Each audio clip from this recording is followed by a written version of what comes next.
This episode is brought to you by Cox Contour TV. Find the entertainment you love with Contour TV and Contour Stream Player.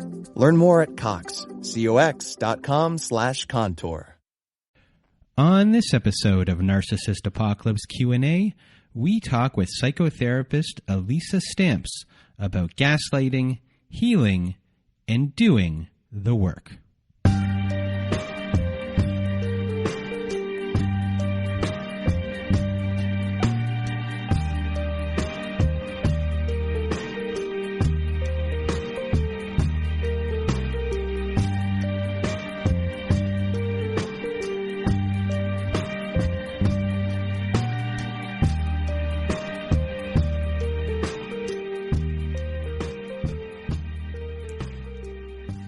Welcome to Narcissist Apocalypse Q&A, everyone. With me today, I will be having psychotherapist Alisa Stamps on our show, and she has written a book called the Gaslighting Recovery Journal, Prompts and Practices for Healing from Emotional Abuse. But before we get to our show, if you want to be a guest on our other show, our Survivor Story podcast, please do go to narcissistapocalypse.com. Top of the page, there's a button that says guest form. Click on that button, and away we will go from there if you want to be a guest on that show.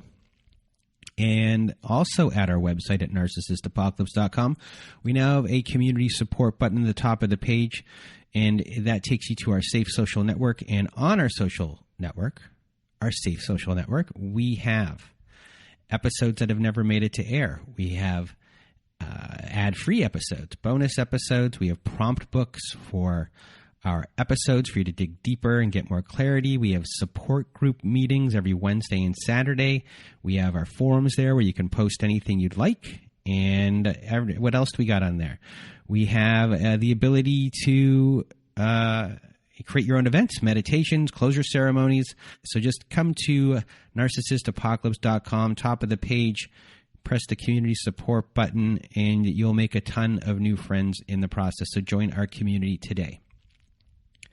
Another way to get support is to go to domesticshelters.org. So if you or someone you know are experiencing abuse, you are not alone. domesticshelters.org offers an extensive library of articles and resources that can help you make sense of what you're experiencing. And you can connect with local resources and find ways to heal and move forward. So please do go to domesticshelters.org to access this free resource. And speaking of other resources, other shows, our friend Carly Mayshock has a show called Toxic Workplace. So if you are experiencing a toxic workplace, have stories of a toxic workplace, you can be on the show. You can just listen to the show. Go to toxicworkplacepodcast.com. Go listen to the show. It's a great show. Carly's an amazing host. Great stories for people that are going through it. It's that's all I can say. It's fantastic. And if you want to be a guest on the show, they're always looking for stories over there. So please do go to toxicworkplacepodcast.com and listen to Carly's show today. And other things on this list. By the time you're hearing this, it will almost be Domestic Violence Awareness Month. And we will be running for domestic violence. We'll be doing a 5-kilometer race. A 5-kilometer run on October 30th at 8 p.m. Eastern. That's when I will be doing my run. You can raise money for a shelter of your choice, an agency of your choice, a person of your choice, or just run for awareness. We'll be using the hashtag #RunForDV, and I will be putting on TikTok my training, working my way up. I got to do a lot of stretching, as I said once before. I started stretching the other day. It's ugly. So I'm getting old. So anyway, besides that, what do I have down here on our list? I think that is it for today. So you're about to hear my episode with Alisa Stamps, we had a good conversation. It's a really informative conversation. We started off with gaslighting. It continues. It's all gaslighting, but we had a really interesting conversation throughout, and it was a fun conversation. It was a conversation I hope to continue with Alisa on a future episode, because we got into a little bit of like the media and things along those lines when it comes to gaslighting, and I also talk about myself during this. I tell a couple personal stories. So anyway, without further ado, here is and last thing, all of the information from Alisa will be available in our show notes. And now, without further ado, here is my episode with Alisa Stamps. Welcome to Narcissist Apocalypse Q&A, everyone. With me today, we have Alisa Stamps. How are you? I am great. Thank you so much for having me. How are you? I'm doing pretty good. And for everyone who does not know Alisa, she is a psychotherapist, an MSS LCSW out of Philadelphia, Pennsylvania. Your forte is therapy for adult children of narcissists. You are the author of the Gaslighting Recovery Journal, and you run virtual support groups worldwide for adult children of narcissists and also people struggling with relationships as well, or no? Yeah, usually that comes along with the territory. So definitely. And gaslighting is one of your fortes. You just came out with your Recovery Journal, which is a workbook to help people through their issues and trying to recover and really get a sense of their lives and what is reality right now. That maybe they have believed the lies they have been told, which is a huge problem, especially going forward in life.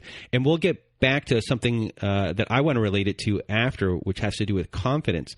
But, right now, let's just, for everyone who is new to this or is a friend of someone who is dealing with this, what is gaslighting? Because obviously this is a big word in today's society. It's everywhere. So let's just start with the basics. Yes, and I thank you for asking this question because I think it's really important to define it correctly. So gaslighting is a form of psychological manipulation. It's when a person seeks to sow seeds of doubt into their target, right? So it's done to make people question their own perception, their own memory, their sanity, and delegitimize the target's beliefs so that they really are dependent on the gaslighter. So what are the different types of gaslighting? Are there gaslighting types that are harder to see than others? What does it look like in a family? What does it look like in relationships? What does it look like in friendships or even in society? There's so many different parts here. I asked a lot of questions at the same time because that's what I do sometimes. And I apologize to everyone. I'm saying sorry because I'm Canadian. So let's just get started up with the different types of gaslighting. Yeah, absolutely. So, lying, misdirection, denial, contradiction, right? So it's making somebody question their own thoughts, their own beliefs, and to really, trick the targets into thinking they're not capable of functioning without the narcissist. So again, the target is relying on the narcissist for the correct version of reality. A really common type is what's called splitting.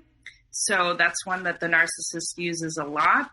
It's when you're pitted against others, and you'll hear one variation here and one variation here. Somewhere in the middle is the truth, and it's to kind of isolate you from other people, other important people in your life. So it can happen in all types of settings: job settings, family settings, clinical settings. The example I use in my book is like if you go out to dinner, let's say with your partner, and you had the chicken and you remember having the chicken and your partner says, oh, well, no, you had fish, remember?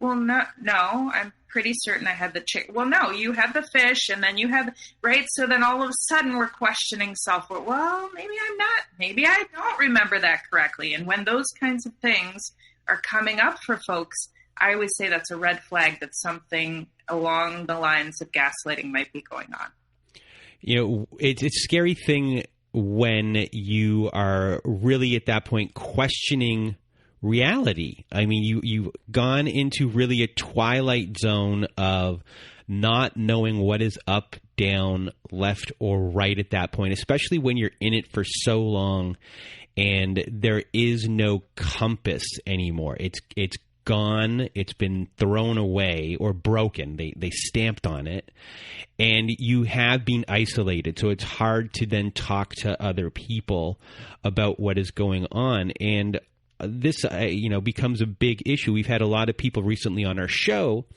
on our Survivor Story show, in the family ones, where they have zero compass because there is zero frame of reference for life.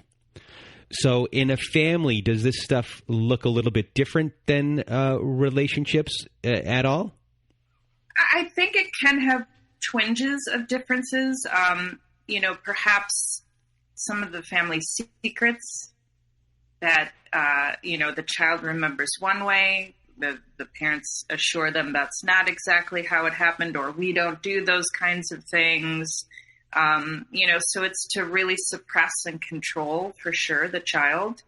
And it can just be very confusing. And then what can happen over time is that the child begins to, I do a lot of work with folks with a modality called internal family systems, where we get to know different parts of self, and we go inside and we speak to the child parts. And a lot of times folks that come from that system have a part of self that is a gaslighting part of self that makes them constantly question, is this right?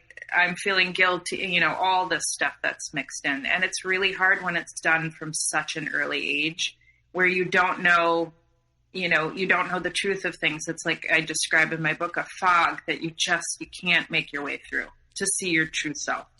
So when you get someone from a family situation, everyone always hears of, the scapegoat is the one that you'll see.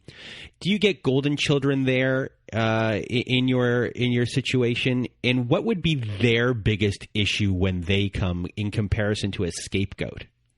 I think for a golden child, they're very used to being in alliance with the narcissist, with the gaslighter. And it can be heartbreaking to have to sever that. And when that is severed, then usually the golden child becomes the scapegoat. And that can be really devastating and has a lot of grief and loss wrapped up in it, for sure.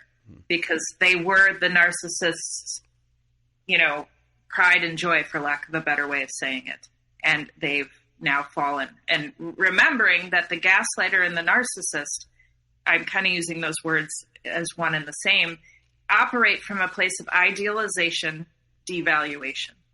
So if you've been the golden child and now you're trying to sever ties or, go low contact, go no contact, you're now into that devaluation place. Now a word from our sponsor, BetterHelp. Back in November, I became pretty burnt out because I was running this podcast and I was working my other job to keep this going. I was exhausted. I had no time for myself. My mood was pretty erratic. And on top of that, there's social obligations. And for me, having too many social obligations becomes a huge problem, as I'm not the best at saying no. So I wasn't looking forward to December at all. And I was really burnt out. And, life can be really overwhelming. And many people are burned out without even knowing it. Symptoms can include a lack of motivation, irritability, fatigue, and much more.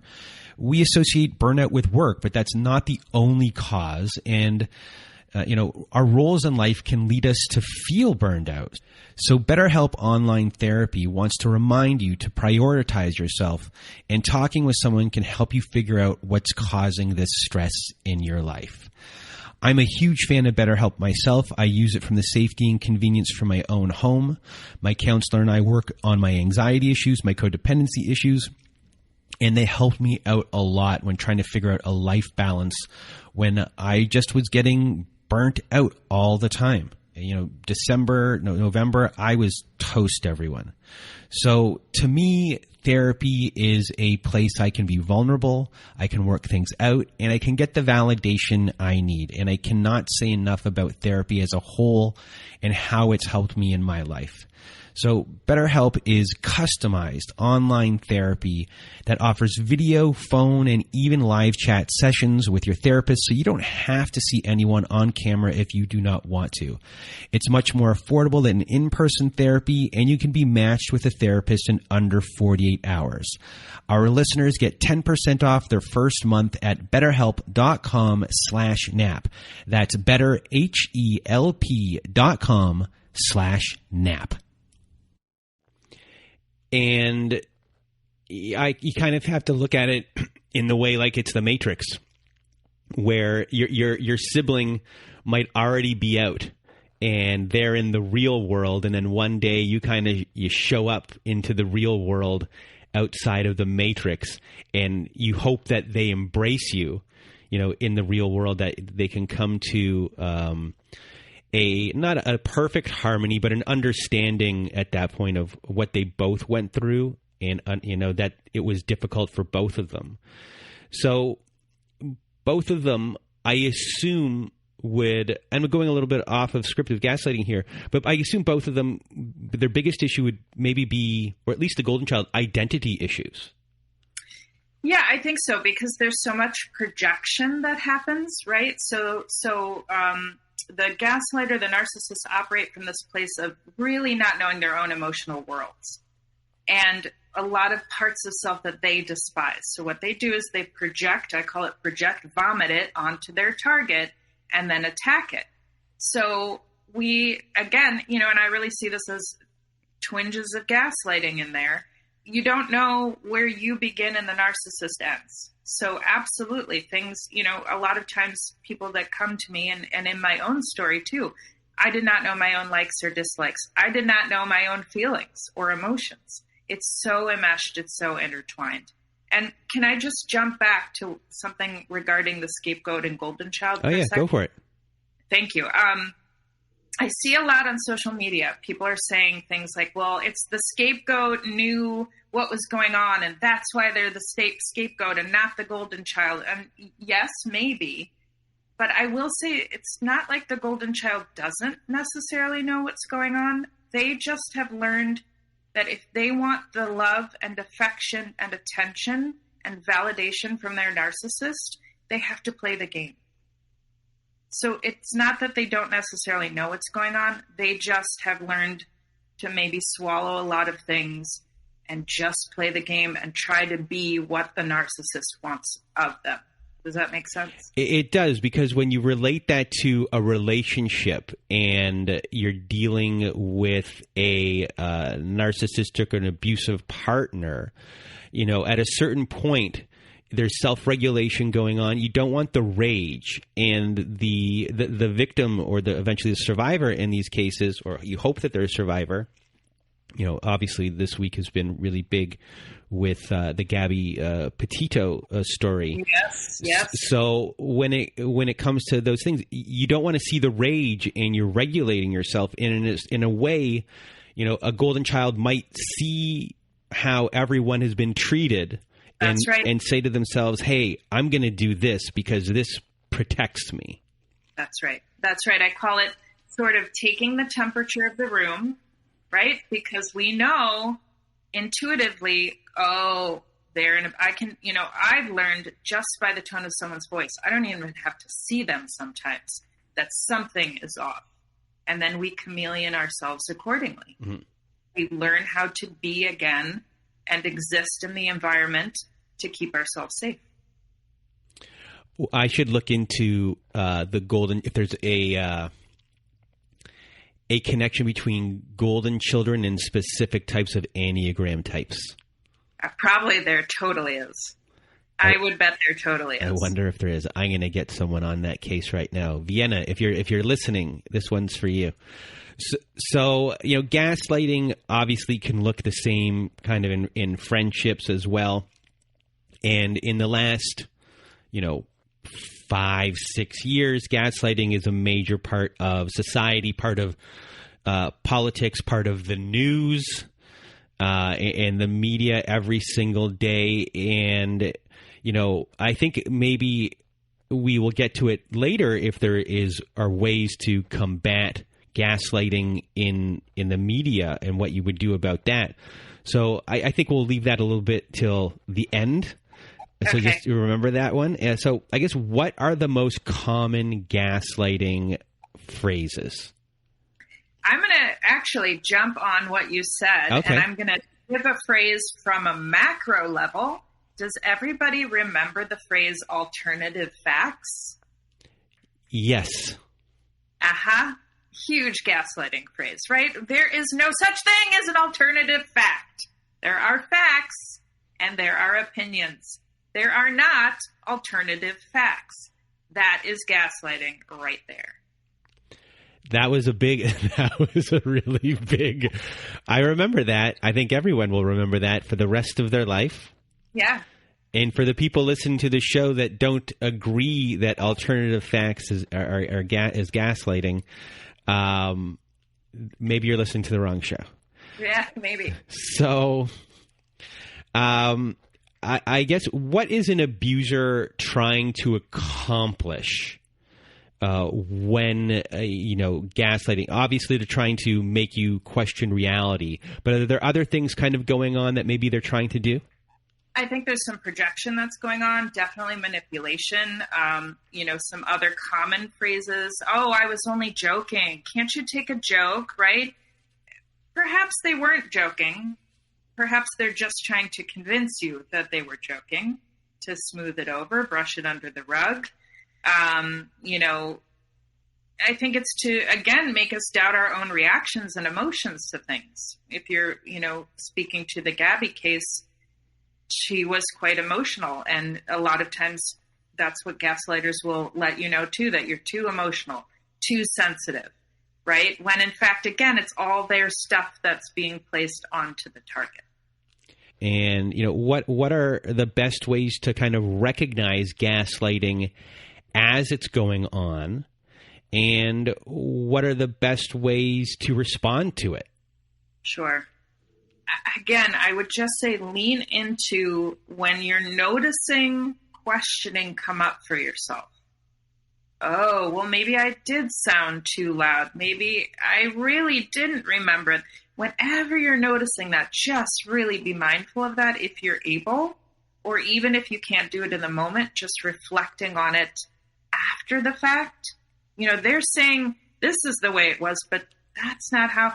Ooh, maybe there's some gaslighting going on here. So if there's that questioning of self, and then I would say try to be as much as possible in your own authentic truth as you can, standing in your authentic truth and, saying things like, that is not the way I remember it. Thank you. Or however you need to kind of begin to place those boundaries around you so that the gaslighting doesn't penetrate through. So have you heard of Credit Karma? Because Credit Karma is a place where you can check your credit score for free. And I know a lot of you are paying down debt, and that can be stressful. I know many of you out there, you weren't even the ones who put yourself in debt. And then there are some of you out there that need to go into debt to hire lawyers in your divorce and for custody cases. And you could be juggling different monthly payment dates on your debt constantly. And Credit Karma not only helps you check your credit score for free, but they can also help you rebuild your credit score. And they can even help you consolidate your debt into one payment loan as well. Just one due date a month, and Credit Karma can help you find the best option for you. Credit Karma finds loans that are personal to you, and they will even show you your chances of approval. So you can choose between loan offers that you're more likely to get approved for, so you can apply with more confidence. And also, comparing loan offers on Credit Karma is 100% free, and it won't affect your credit scores, and it could save you money. Go check out Credit Karma's reviews online. They are fabulous. They're just a really highly rated company. So are you ready to apply? Head to creditkarma.com/loan offers to see personalized offers. Go to creditkarma.com/loan offers to find the loan for you. That's creditkarma.com/loan offers. Yeah, I had issues with OCD stuff for a while, especially locks. And I don't have it really very much anymore at all. But during the height of it, I would get up in the middle of the night. Yeah. I couldn't tell you how many times to go lock my door. And I would go and I'd come back. And then I'd say to myself, okay, did I lock my door? And I just did it. And I'd go back and I did it until one time, eventually after like the fifth or sixth time, I'd be like, when you close the lock of the door, say, I lock the door out loud. Yes, yes, yes. So I do that. So it's in the same vein when it comes to gaslighting. Yes. Are these the types of things where you would just like say it out loud, or immediately after you do anything, keep like the most detailed journal of your day, even though it might just be so annoying that every second you're like, when you're around this person, that this happened and that this happened and this happened. Yeah. Is that one of the, obviously the best ways is to read your own notes? You know what? I think absolutely. We don't want to take it to the extreme where it's all consuming, however. But yes, I think that's a great example. And, I remember when I worked, my first job in this field was working in an inpatient drug and alcohol facility. And I did work with folks that struggled with, some sort of personality disorder. And sometimes what I absolutely needed to do was show them in no uncertain terms, here's where it says this, and this is what it is concretely. And just to make certain that they couldn't twist or manipulate or try to, stretch the truth in any way. So sometimes we do need to offer those concrete examples, but I love what you did with the locking of the door. And that personally resonates also. Just remembering our own truth. No, I locked that door. And then trusting in it. Trusting that our truth is the truth for us. Mm-hmm. So you wrote a book. And first of all, congratulations. It's not easy to write a book. Thanks. I'm still like, did I write I guess I wrote a book. You wrote a book, and it is a Gaslighting Recovery Journal. Yes. And so you discuss different you discuss different techniques in there. So can you explain like how the workbook is effective, and run us through some examples of how someone will use your book, and just kind of let's go from there. Sure. So, it is a journal, so it's full of some writing prompts, some different exercises. There's introductions to each section where I kind of focus on, the theme of the section and offer, little tidbits or whatever. But I think the thing I tried to do was really make it sequential so that things built upon other things, that it wasn't just we were covering a topic and then leaving it alone. I really tried to make it so people could, in chapter 1, this is what we're doing, but we're going to come back to it in chapter 3 and then build upon it. So I see that as a really important way to begin to learn and kind of get to know ourselves better. So that's something that I think is really important. And I wanted to also make it kind of like, in a way, like how 12-step programs are. You work the steps, you finish with your 12th step, and then you go back and start them again. And every time you're in a different place in your life. And that's my hope with this too, is that, you'll complete the journal and then go back and reflect on it. See what changes have happened, what shifts have happened for you. Oh, here's an exercise. I'm going to do it again because I'm in a totally different place than when I started it. So that's kind of my hope in the way it was organized too. And when people are doing the Gaslighting Journal, is the purpose to, I guess, ground them back into a sense of reality of what is real and what is not real? And are there other things besides that the journal is meant to do? Yeah, absolutely. And I think, get to know your own reality, get to know your own authentic truth. So it's really to begin the healing process of this type of recovery, because it's a really, I want people to understand too, it's a long process. There's no timeline for it. There is as much time as people need. And that's my hope with this journal as well. And, when someone starts your journal, is it, a lot of people want to do the work right away. I was one of those people. It's like, when I started doing work on just myself in general, I hit the ground running. My first therapist was like, you didn't need any motivation. You were just going. And in a way that was great.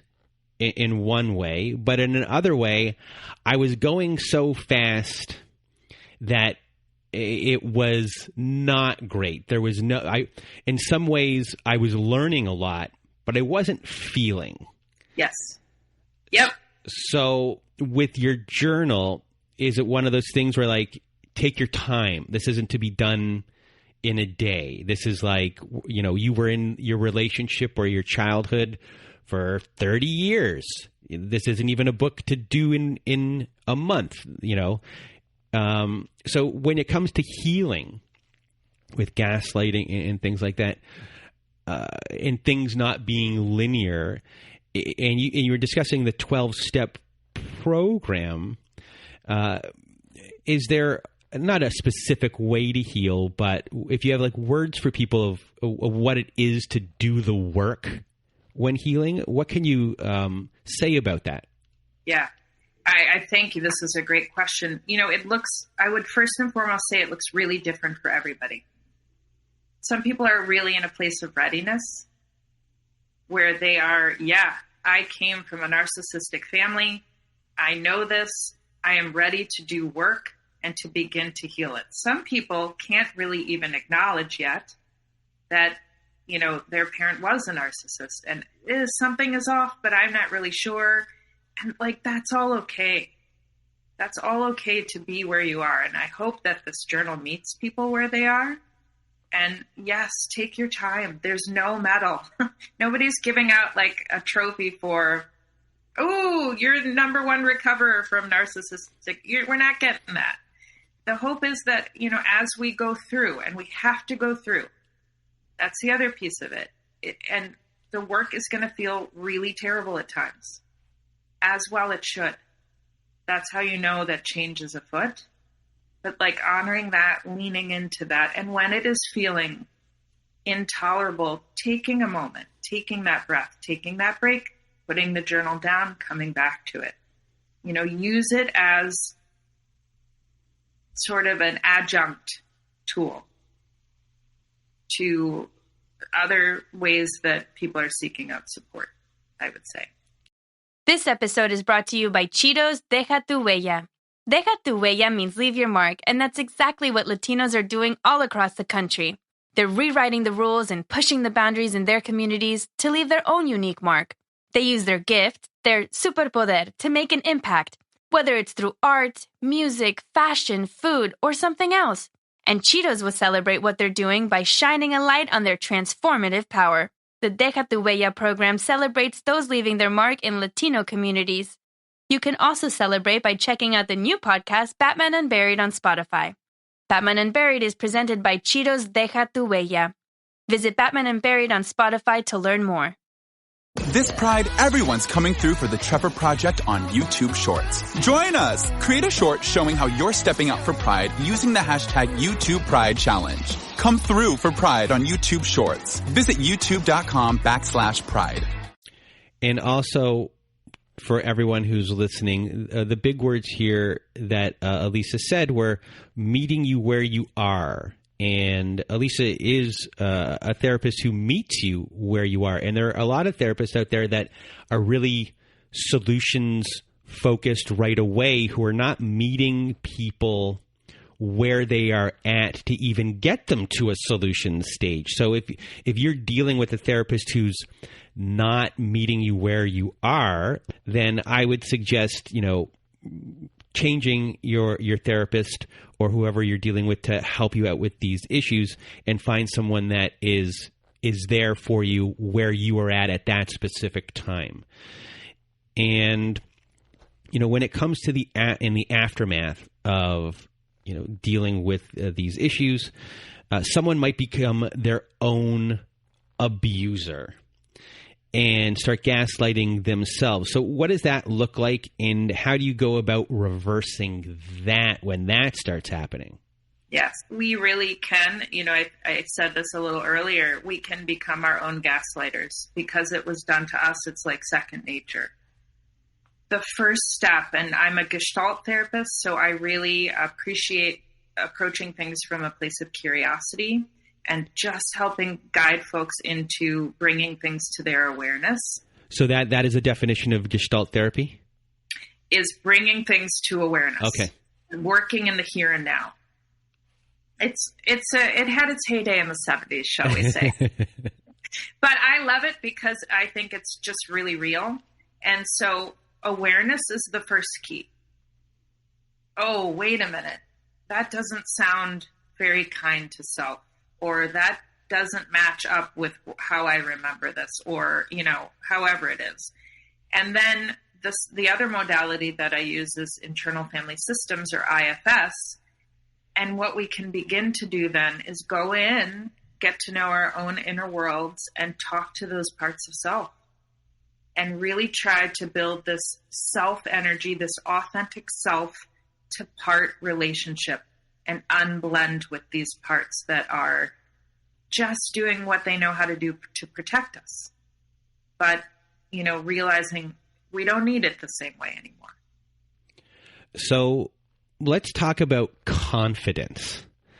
And, I guess a lot of gaslighting, when you hit your bottom, you would have negative 100 on everything, self-confidence, self-worth, self-esteem, self-acceptance is probably, obviously you can deal with self-acceptance and then maybe everything will grow. But when it comes to confidence, it being a huge kind of step when you're dealing with, let's say, your groups, or you deal with like a 12-step group as well, or 12-step process. What is a way for someone to gain a foundation of building confidence from, let's just go from negative 100 to negative 99? What is the first stepping stone of gaining confidence? Because to me, I came from a place of not, like, at one point, I think I was maybe confident, and then it was gone. And I can remember the conversation I had with a friend of mine. I was living in Vancouver at the time. I had just moved out there. I had finished university, and I was doing a specialized program while I was out there, in like a vocational program. And I think school hadn't even started yet for this vocational program. And it was maybe like the fourth day I was there, and I was on the phone with a friend that I had since I was 9 years old. And I remember the end of the conversation, she's like, I don't know the person I'm talking to.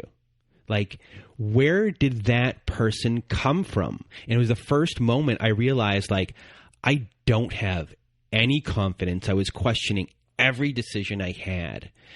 And something along the way, I've been able to trace it back, of course, but when I had zero confidence, it took me at that point a solid probably 15 years to finally get it. So where do you begin when that is the case? Yeah. Thank you for sharing your story, and I think it's so poignant. The core belief when we have been emotionally abused by a gaslighter or a narcissist that we walk away with is that we're not good enough. And I would say beginning there, right? Like starting in that place of not good enough. And a lot of times too, we exactly as you said, question every decision, can't make decisions or choices without needing validation or approval or whatever. And I would just say awareness around that, noticing, wow, okay, I just asked them how I should cut my hair. Let me just back it up for a minute and wait, how do I even want my hair to look? So beginning to know that we have our own agency, beginning to onboard our own autonomy. And, you know, it's important when we work with a therapist too. I work with a lot of clients that have come from this kind of background, and they will ask me things like, well, what do you think about that? How did that sound to you? And I know what they're needing and doing, and I will really try to empower them to say, you know, well, actually, what do you think about that? And then reflect on, you had the answers in you all along. You have it in you all along. It's just been taken away. It's been robbed from us by the gaslighter purposely. And so just beginning again to arrive into that self and going from there. It's going to take time though. It's not going to be overnight, but there is like a light at the end of the tunnel with this. When I first started to get a little smidgen of confidence, I started to do service work. Yes. And so service work gave me, I'm like, oh, these people think I'm great. But one day I remember I was feeling really good, and I was out with a good friend of mine, and they're like, well, is that real self-esteem what you're getting? Is that real self-worth? Because you're still getting it. You're getting it from somewhere else. It's not being driven from within you. And that really confused me. Right. I get that. And at that point, I didn't know what to think anymore. And I'm like, oh,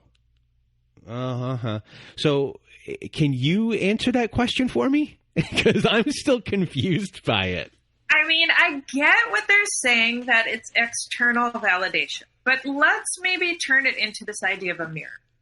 Okay. Right? So somebody is just reflecting to you how they see you, how they value you. The hope is that we can then look at that mirror that's reflecting back at us and begin to start taking it in. So if it has to start there, like, I'm kind of okay with that, as long as we can then begin to turn it into internal validation.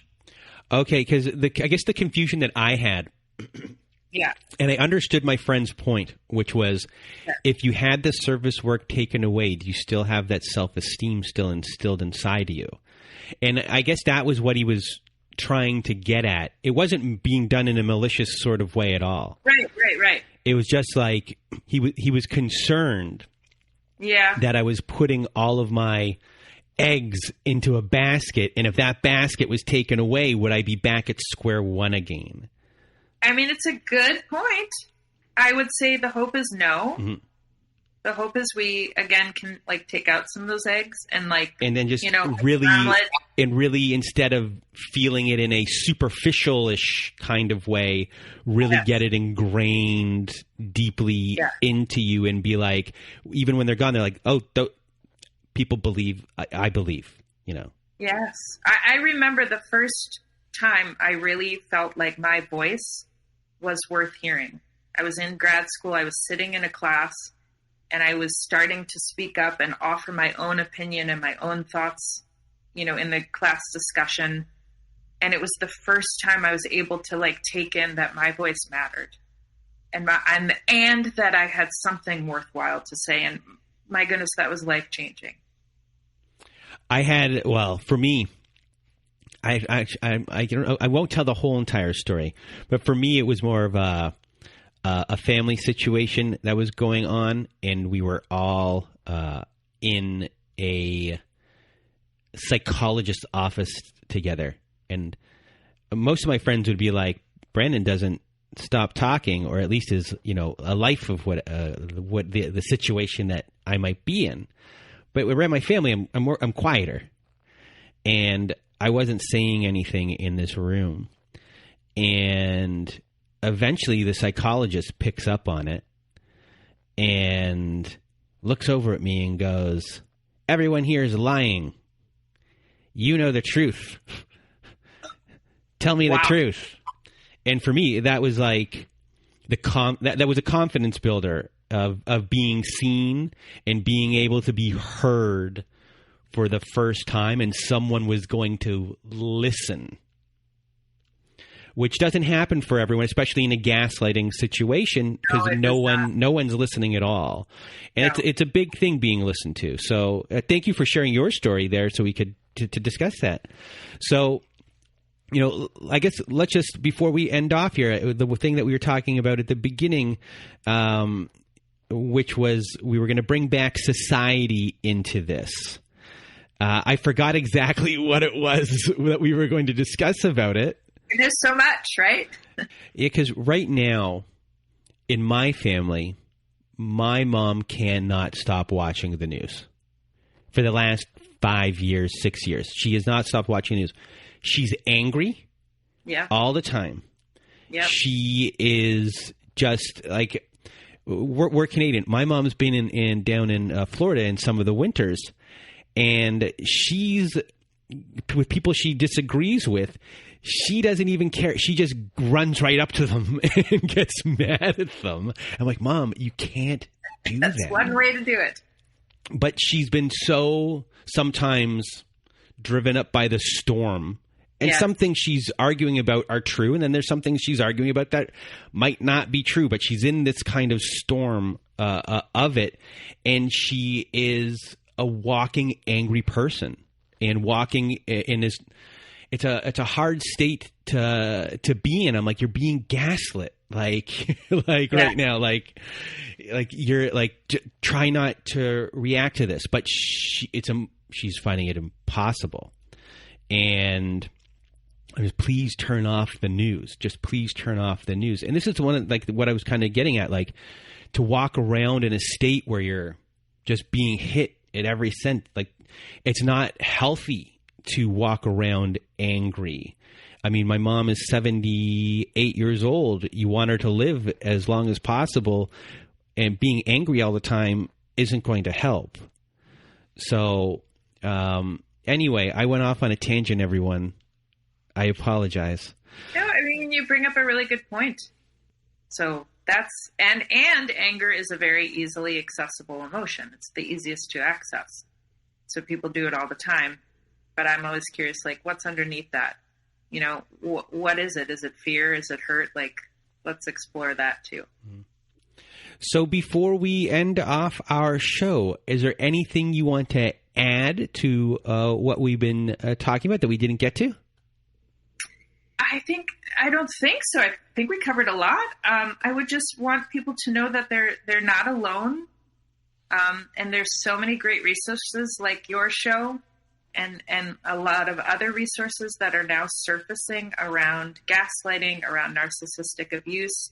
And I just hope people find their community so they don't feel they're alone in this fight anymore. Well, thank you for being here today. And everyone, you can reach Alisa where? So my website is probably easiest. It's www.alisastamps, ALISASTAMPS.com. And then you can always follow me on Instagram. I think it's at alisastamps.therapist. I'll put it in the show notes. And for your book, for the Gaslighting Recovery Journal, is that available on your website and at Amazon? Yes, it's available on my website. You can go there. There's a little tab on the top that says My Book, but it is for sale on Amazon. It's for sale Barnes & Noble. I'm not sure where else. I mean, are there any other? Do you prefer people buy it straight from your website? That would be great if they could. Everyone, go buy her journal straight from her website, from Alisa's website. And also, if you need a therapist in Pennsylvania, give Alisa a call. And if you're looking for a virtual support group worldwide for this stuff, also get a hold of Alisa through her website. All of her information will be in our show notes. So a big thank you once again, Alisa, for being here and digging down deep on gaslighting. It's really appreciated from me and everyone in the community. So thank you. Thank you so much. It was a delight to be here. And for everyone listening, from Alisa and I, we hope you have a good night.